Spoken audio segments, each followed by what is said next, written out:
सुंदर, अप्रतिम, मनमोहक सौभाग्य अलंकार मंगळसूत्र महोत्सव 100% जीएसटी फ्री.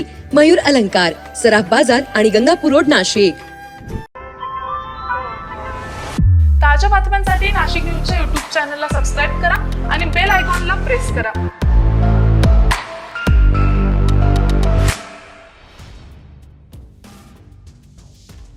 जुन्या वादातून कुरापत काढून संत कबीरनगरमध्ये शनिवारी म्हणजेच 8 मार्च रोजी रात्री 10:30 वाजच्या सुमारास एका टोळक्यानं धारदार शस्त्रांनी हल्ला चढवून अरुण रामलू बंडी याला ठार मारले होते. गंगापूर पोलीस ठाण्याच्या गुन्हे शोध पथकानं या टोळीतील 2 अल्पवयीन मुलांना ताब्यात घेत 4 हल्लेखोरांना बेड्या ठोकलेल्या आहेत.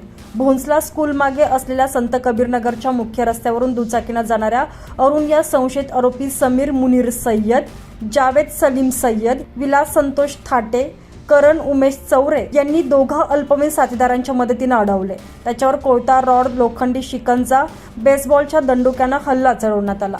या हल्ल्यात गंभीर दुखापत झाल्यानं अरुण जागीच रक्ताच्या थारोळ्यात कोसळला. यावेळी सर्वांनी तेथून पळ काढला. गंगापूर पोलीस ठाण्यात सायलू रामलू बंडी यानं दिलेल्या फिर्यादीवरून खुनाचा गुन्हा दाखल करण्यात आला. वरिष्ठ पोलीस निरीक्षक जगवेंद्र सिंग राजपूत यांनी गुन्हे शोध पथकाला हल्लेखोरांचा शोध घेण्याची सूचना केली. उपनिरीक्षक मोतीलाल पाटील, शरद पाटील, गिरीश महाले यांच्या पथकानं सलग 3 दिवस अहोरात्र शोध घेत 4 बेड्या ठोकल्या. अरुण हा मूळचा दक्षिण भारतातील असून त्याचे कुटुंब मोलमजुरीसाठी काही वर्षांपासून नाशिक शहरात वास्तव्याला आहेत.